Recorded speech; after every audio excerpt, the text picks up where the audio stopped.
Thank you very much, Renee and Talon, for that very warm introduction. I have the pleasure of working with both of them. We have the pleasure of working with both of them, and as you can tell, it's such a joy to be able to work with students like them.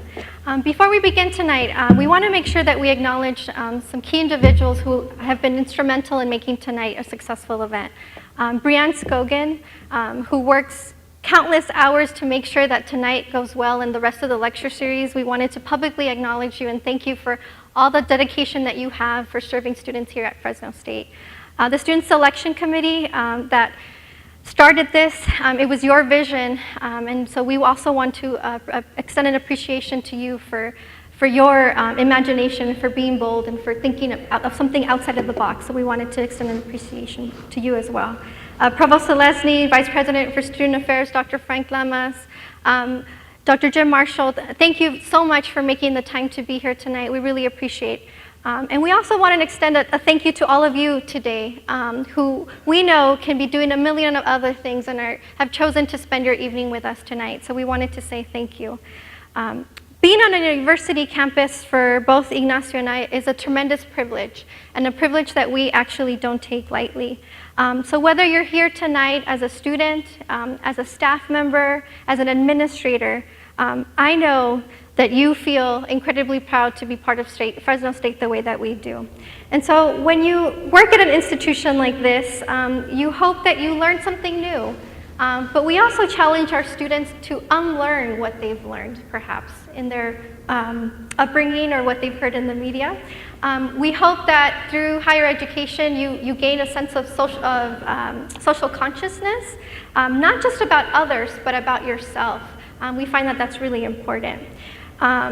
We hope that you develop social skills, right, so that you can interact with people that may be different than you. And I know we have a ton of opportunities for that to happen here at Fresno State. And so we love higher ed so much that we've actually chosen that as our area of study. So we study higher ed, we're higher ed scholars, we get to conduct research on your experience as a student, your experience as an administrator, as a student affairs practitioner. We love what we do. And so it's such a joy to be here tonight and to share a little bit about our passion being in higher ed. So as Renee and Talon mentioned, we are assistant professors in the Higher Ed Administration and Leadership Degree Pathway, which we call HEAL. And it's so nice to see healers in the audience.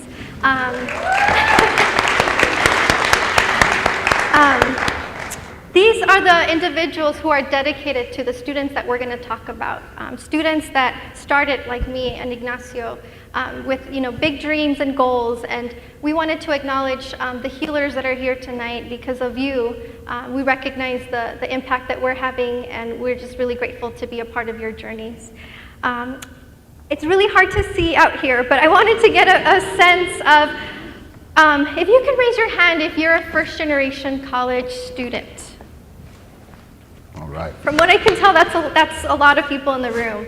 I am a first-generation college student. I'm a first-generation college graduate, and I oftenly joke that I'm a first-generation college professor, right?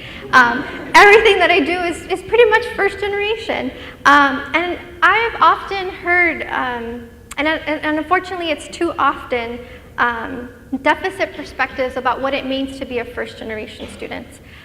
We often hear the term at risk. I never am quite clear on what you're at risk of, right? But we hear labels such as at risk. We hear things like Latino families don't care about education, or Latino families don't value education, and that really bothers me, and I want to do something about that. And so what we're going to do tonight is that we hope that we take you through our journeys as students, that again had some dreams and aspirations, and the role that our families played in that. And so we're calling this a counter story. This is a counter story to the dominant narrative that might exist about what it means to be a Latino family member. But at the same time, this might sound very familiar, and we hope that our story resonates with many of you here tonight. And so what we'd like to talk about is our degrees of connection, Familia, Educación, and Success. So tonight, we'd like to connect our communities to the university. certainly a connection that we should strengthen. We'd like to share about ourselves and the special role that Familia has played in each of our educations and professional commitments to be change agents in higher education. We start tonight with this picture of us having recently finished our PhD on campus at Iowa State University, because it offers a visual of what could be. What could be if colleges and universities assumed more responsibilities for ensuring the success of Latino families, of the familias.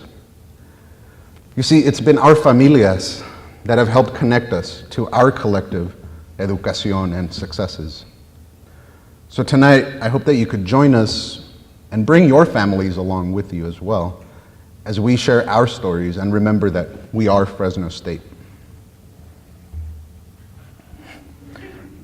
In between reruns of El Chavo del Ocho and Tom and Jerry and Javier Solis playing in the background, I remember flipping through this old brown World Book Encyclopedia set that we had growing up in El Monte, just about 15 miles east of East LA, in the heart of the San Gabriel Valley. That encyclopedia was well worn. It had helped my mom and dad, Nacho and Maria, do their homework at the local adult school where they studied. They studied English, math, and a variety of other subjects to get them ready to pass their US citizenship test. Now, that encyclopedia set helped little Nachito here and my two older brothers, Paco and Oscar, excel academically, but it also helped normalize a healthy relationship with reading and learning. Clearly, you could tell I had a thing for E.T. and sombreros, right? I think it's a good combo of my two cultural influences at that time, right? So, you know, those Reagan-era encyclopedias of the 80s were really Google back then. The reality is that my mom and dad were my first teachers. They were my first educational advisors. They always reminded me, siempre dar lo mejor y hay que ir a la escuela.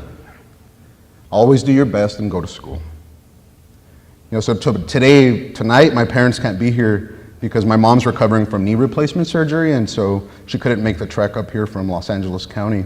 So while they may not be here sitting next to us in the audience, they're still with us as I do my best and I go to school. You know, in my house, we grew up with this distinct appreciation for el trabajo, this concept of work, right? From an early age, I knew that my dad worked in a factory in the city of Industry, and that my mom worked in a sewing factory there in El Monte. My brothers and I knew that whatever we had was a result of dad and mom, you know, luchando, trabajando.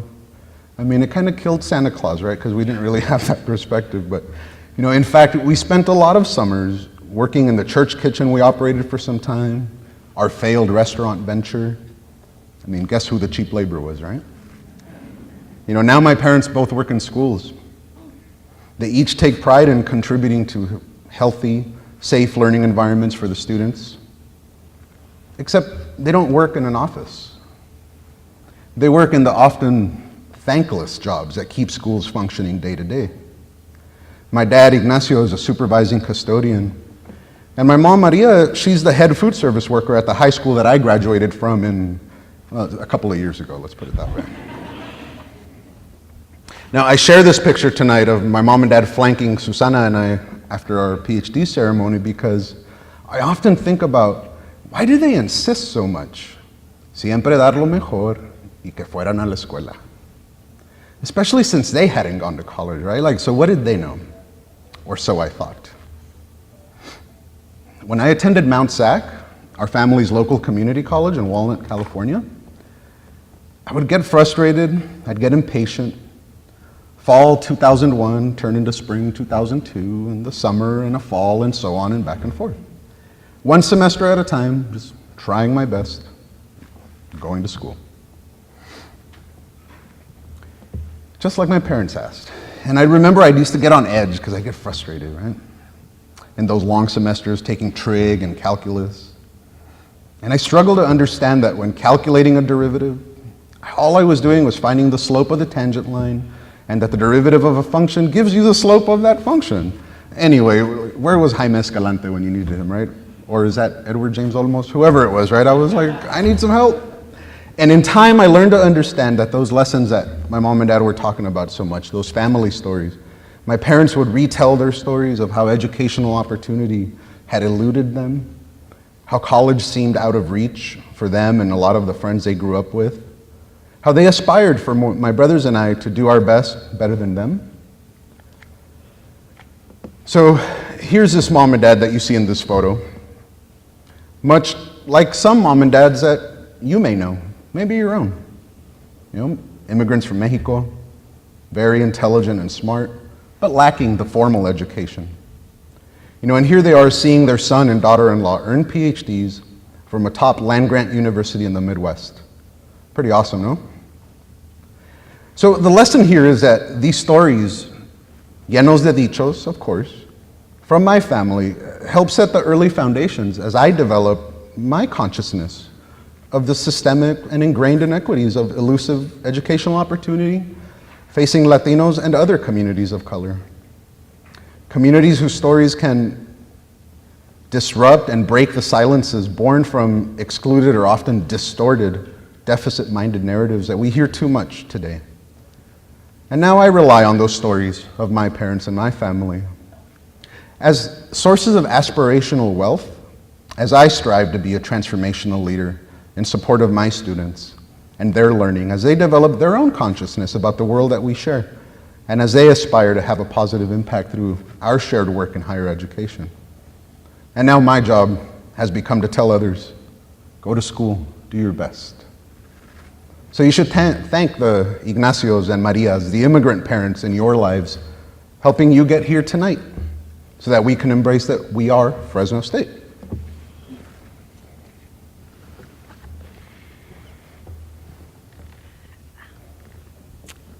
An introduction of myself always begins with an introduction of my parents.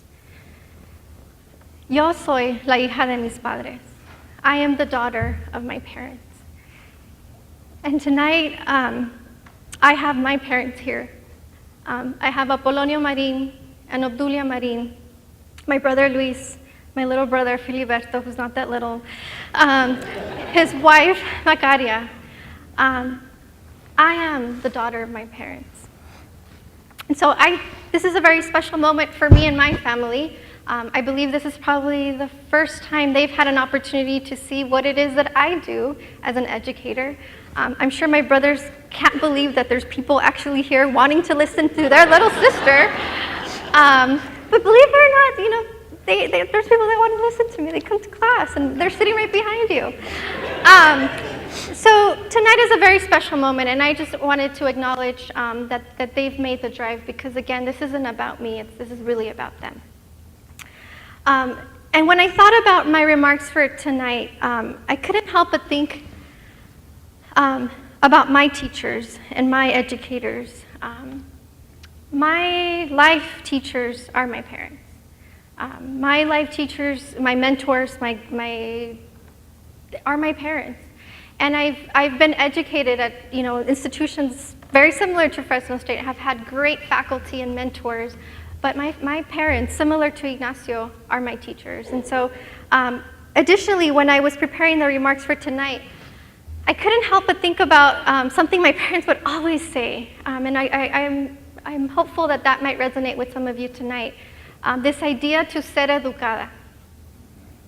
And when I thought about the translation of that into English, I don't know that there's a direct translation, but in English it means to be educated, right?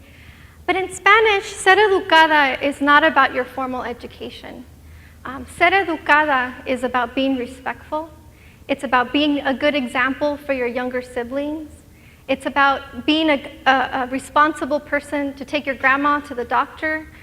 It's more than just about being educated. And for me, ser educada is what set the foundation for me to be educated. And so I couldn't help but think about that value that they've instilled in me. And so let me share a little bit with you about my teachers. Like many of you, my family comes from very humble beginnings. My father immigrated to this country in the early 1960s He started as a farm laborer picking strawberries in Irvine, California. He picked celery and tomatoes in Oxnard, which is not too far from here. So he did a lot of the work that made many of your parents here tonight do for a living. He recently, well, about 4 years ago, retired as a plater, where he had worked for about 25 years. My mother, Obdulia, is a machine operator. She works making the screws for airplanes that you and I get to fly in. She has done that line of work for a number of years. For as long as I can remember, that's what she's done. And so I share with you some images of my father's childhood home. Ignacio and I had the opportunity to go to his home in about 2011. And when you look at these images, some of you might see poverty, right? Some of you might see, or you might feel bad that someone can possibly grow up like this. When I look at these images, I see wealth, I see resiliency, I see persistence, I see familia, I see educación. And I show you these images because I hope that they're familiar to maybe what your grandparents or your great-grandparents or maybe your parents also grew up. And so these images really inform who I am. As a daughter of immigrant parents, my research, my role as an educator is informed by what you see back here. I know I sometimes complain about my privilege problems, like my mic wasn't working earlier, right? Or my Twitter won't load up fast enough, or I have to teach till 10 o'clock tonight, right? When I think about the problems that I have, I think about these images, I think of my mother who wakes up at 3 o'clock every morning to go to work. And she made that choice so that she can be available to pick up my brothers and I from school. She's been doing that shift, since maybe we were 5, and she still continues with that shift now. I think of my father, who would come home with burn marks all over his arms because he worked with very hot machines and would never complain. Right? We complain about everything. Yeah. We complain about it's too hot, we complain about when it's too cold, my office is kind of warm right now. My father never complains. And so when I think about the values that they instilled in me, I can't help but think about that.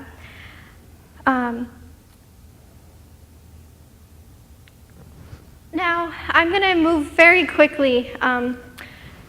When my brother, who you'll see here, graduated from Cal State Long Beach. I'm not quite sure how it happened. I want to tell you that it was really intentional, but I don't think it was. We wanted my father to wear the regalia, to feel what it was like because it was him that was really graduating, not us. And so in 1999, this is my father wearing my brother's cap and gown in our home. And we took a picture and we thought it was cute, right? We're like, oh, that's kind of cute. A few weeks later, I graduated from UC Irvine. And my father, again, we wanted to make sure that he felt like he was a part of our success. And so we continued that.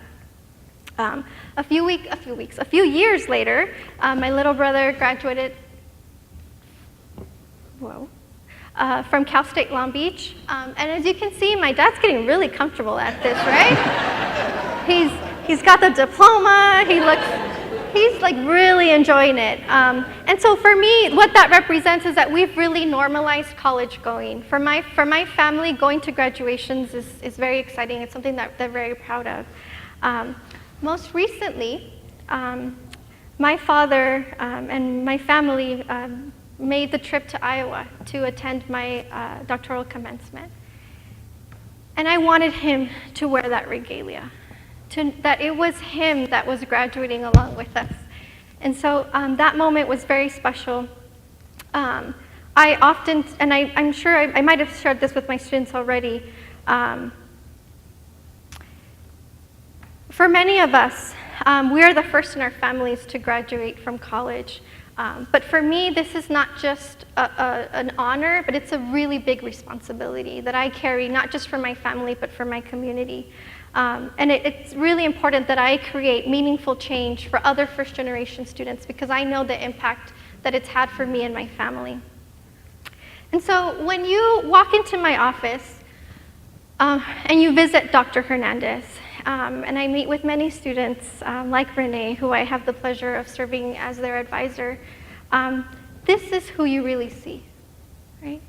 You see me, but who you really see is two immigrant parents who worked incredibly hard, who had big dreams for their children. And if you look really carefully, you might even see that adobe home just a few images back. And it wasn't that long ago. I won't give away my father's age, but it wasn't that long ago that he was trying, and he immigrated to this country to better his unborn children's life, right? I wasn't born then. But when you see me up here, I hope that you see them because they have been pivotal to my success. And so my familia, my parents, are Fresno State. Their experiences, their history, their immigration, their struggles are just as much about my story. And so I always hope that they feel like they're a part of this great university. And so I want to transition to talk about Latinos, other Latinos, who might look like Ignacio or myself, or might look like some of you in the audience tonight. And we're going to share a little bit about their educational trajectory. You know, coming up in my late teens and early 20s when I started community college, I came to really see in my family and in my neighborhoods the material, negative, physical, and mental impact of minimal access to higher education. I came to recognize that I was developing this consciousness about, hey, I'm a member of a group with the lowest educational level among major racial groups in the United States. Now, this low level of academic achievement is clearly illustrated in the Latino educational pipeline shown here. In their analysis using data from the United States Census, Yoso and Solorzano found that for every 100 Latino elementary school students in the United States, only 52 graduate from high school, and 29 go on to enroll in a college or a university. Then only 10 go on to earn their baccalaureate degree. Of these 10 college graduates, only 4 go on to receive graduate or professional degrees, and less than 1 will eventually receive a doctorate. So if we do some quick math, and I love doing that, if we do some quick math, you can see that one Latino doctoral recipient represents 249 other Latinos failed by a leaky educational pipeline. Now, these numbers should be alarming, but they should also serve to shake us up in higher education. Just as we ask students to examine their own academic strengths and weaknesses, so too, we must ask our colleges and universities to examine their administrative strengths and weaknesses. Do we get a passing grade in our assignment to ensure Latino degree completion and progression towards graduate degrees or entry into the workforce? Or are we not even turning in the assignment? Now, I've assembled the next series of slides to offer a visual representation of the current state of Latinos at Fresno State. We sort of pause to ask, well, what is? Now, these charts that I'm going to show you are based on the most recent data made available to the public from our university webpage in the Office of Institutional Effectiveness, and I use data representing the 2013-2014 academic year. At Fresno State, about 43% of the campus identifies as Latino. Now, this might be attributed to our regional proximity, with an understanding that the counties that we predominantly draw students from are in fact at least 65 to 70% Latino. And so while the absolute number of Latinos gaining access to enrollment to Fresno State is certainly notable, we must also recognize that the proportion of bachelor's degrees earned during the last academic year is lower than it can be. Similarly, the proportion of master's degrees earned by Latinos continues to drop dangerously low when we consider the success that we just celebrated because of our high enrollment rates. Now, these figures should teach us a lesson about caution. They caution us not to fail or fall into a mental trap that believes an increase in absolute numbers of Latino students in college will just naturally result in an increase in the proportion of college graduates. This mental trap, what some of us call like magical thinking, ignores how educational conditions at each point of that pipeline I showed affects the lives of students and families prior to and while they're in college. Now, this mental trap of absolute increases in enrollment and supposed proportional graduation rates minimizes the extent to which a college or university's policies and practices help define the experiences of Latinos and other students of color.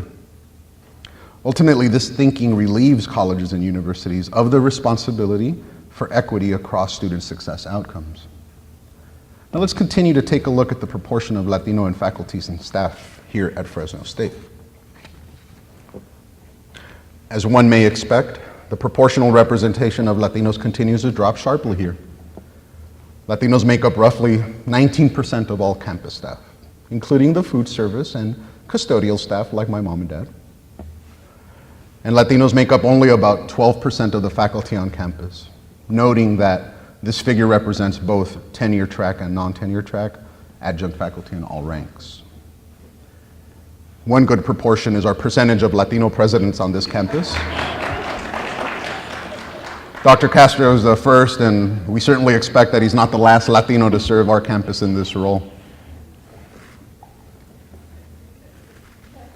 So while we're happy to celebrate our achievement and the role our Familia has played, you can see that what could be is a promise that's not fulfilled for everyone.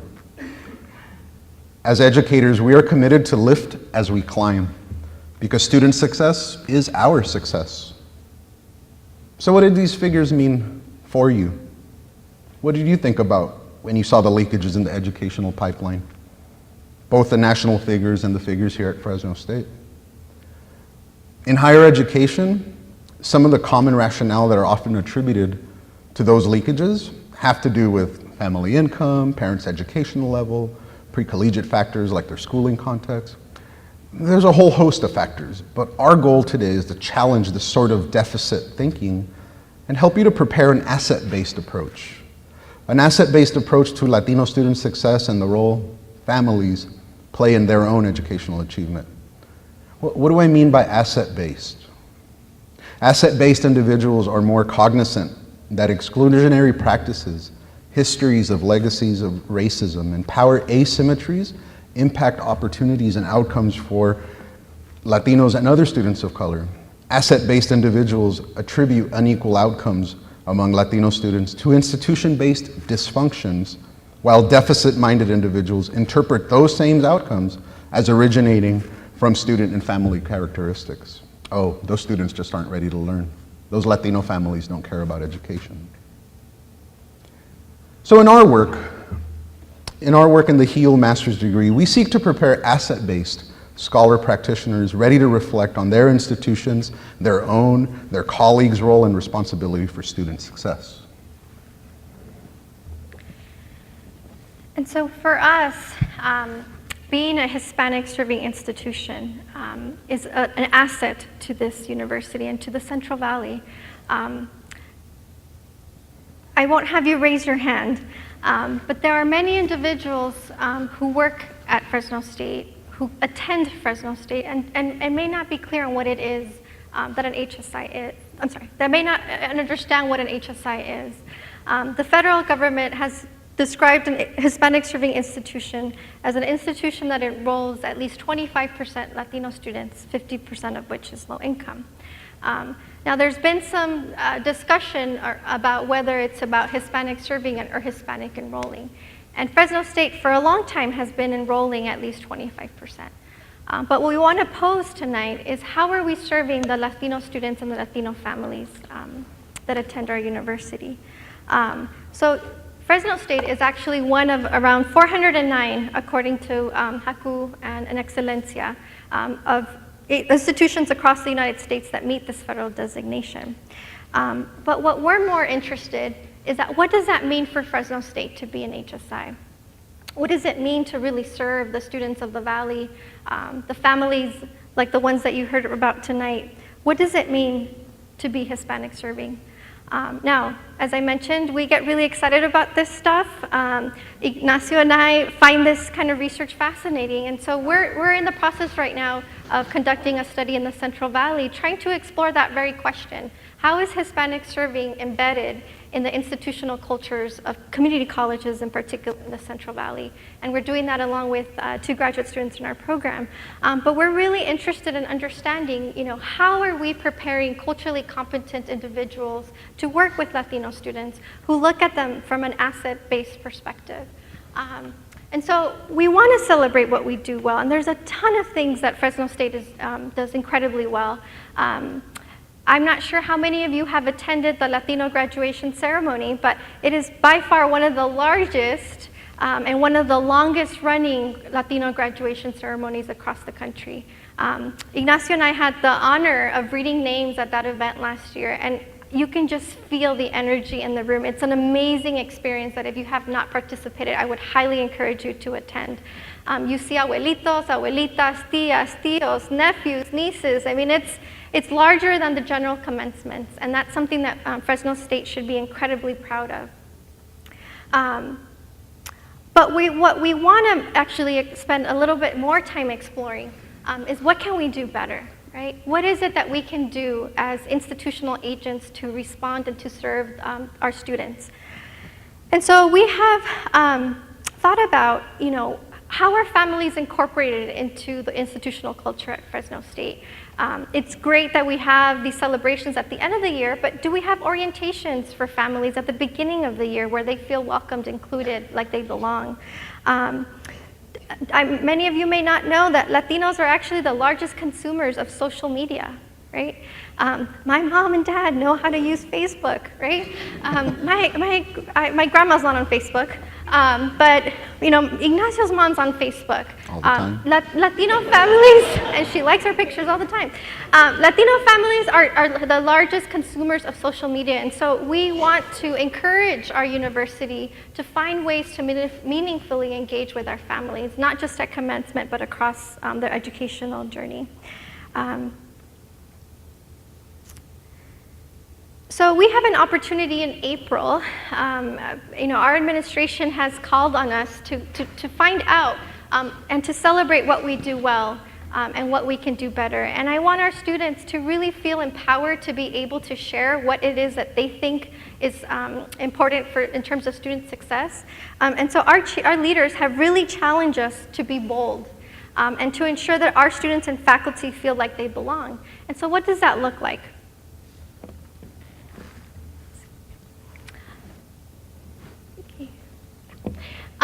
And we always like to talk about the onus of engagement is on us as an institution, right? It's not that Latino parents don't want to be involved. The question is, how are we involving our Latino parents? How are we as an institution ensuring that our students feel like they belong? The onus is on us. We talk about magical thinking. Ignacio mentioned that earlier. That is synonymous with this idea of negligent. Are we being negligent by not ensuring that we are including families into our conversation? And lastly, I don't know that we always think of Familia, Educación, and success in the same sentence, right? We think of them as 3 separate ideas. That Familia sometimes gets in the way of success. I don't see that to be true. And I think those are all interlinked. And I challenge you to think about Educación and what that means, right? And it might look different for Latino family. Educación might look a little bit different. As we prepare to conclude tonight, our hope is that you've been able to see yourselves in the stories that we've shared about our familias, right? That you can see the Cifuentes family, the Ramirez family, the Yang family, whatever family. Stories of what could be and what is. For Latino families and their relationship to higher education, being here tonight is evidence of the collective power that we may generate when we share our personal and familial stories. If, as members of the Fresno State community, we wish to truly validate and honor the knowledge that our students bring with them to campus, then we cannot ignore that family plays a significant role in those students' lives. More specifically, if our goal as educators is to make a difference in the lives of students and families across the valley for whom colleges and universities have been the least successful in attracting, graduating, and even hiring, as I showed, then we must embrace the responsibility that Dr. Hernandez talks about. It's a responsibility that is an institution and a community. So I ask each of you to join us in keeping this conversation that should not end tonight. Use the hashtag Somos Fresno State and share your stories of your familia, of your educación, and of your success. And remember that you are Fresno State. We are Fresno State. And I challenge you to invest time to learn about your students that you work with, the staff that you work with. Because when you take time to show people that you care, you're showing them that they belong on whichever campus you might be on. Now, here, being part of Fresno State is about familia and educación. So we ask that you consider how the many definitions of family may serve as assets rather than some preconceived deficits. Now, will you join us in being bold, not just today, but every day, in your interactions with students, with their families, with one another, so that we can always remember, Somos Fresno State. Thank you.